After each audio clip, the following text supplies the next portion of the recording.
This is Mortal Kombat II for Sega's 32X add-on. No, I swear, it really is. This is not the Genesis version, I promise.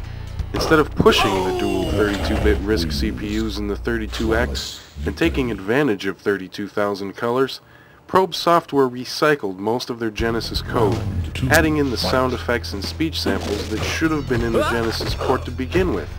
And instead of giving Genesis fans an exciting reason to upgrade their systems with the 32X add-on, it probably helped SNES sales. And if you're watching the footage that I have here, you're going to see some graphical glitches every so often. Apparently the ribbon cables inside of my 32X module need to be adjusted or cleaned, which always has me asking, why are there ribbon cables inside of a 32X to begin with? It doesn't even have a CD drive of any sort. It just goes to show you how poorly designed the 32X add-on really was. Next. Here we have the Sega Saturn edition. Now we're finally going to kick some SNES ass, right? Nope. While at first glance, upgrading to the next-gen 32-bit hardware delivers improved graphics and sounds, they still aren't quite arcade quality, and despite having larger sprites than the SNES game, this is a port with so many bugs and glitches, it's hard to list them all. To avoid lengthy disk access, nearly all speech samples have been left out, and there is this weird bug where the game pauses briefly when you fire any type of projectile attack. When you are playing as or against Shang Tsung, there is also a lengthy loading delay while he morphs into other characters. Of course, this is a problem for all disc-based versions of MK2 and 3.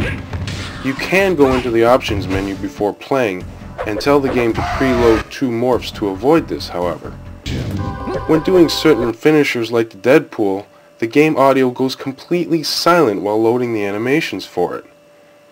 One thing this game has going for it is an amazingly high-quality CD audio soundtrack that is actually much better even than the arcade version, but it's completely in mono.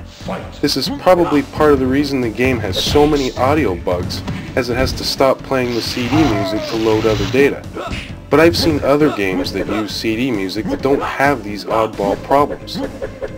Despite some improved graphics, it's hard to overlook the mono music and all of the strange bugs to recommend this over the amazingly well done SNES cart.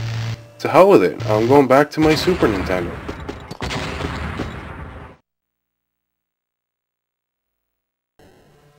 Whoops. It would seem as though I powered up my Sega Master System by mistake. Once you see that Probe Software logo, you know that it's another crummy Mortal Kombat port for a Sega system. This is basically the first Mortal Kombat for the Master System with changed sprites and backgrounds.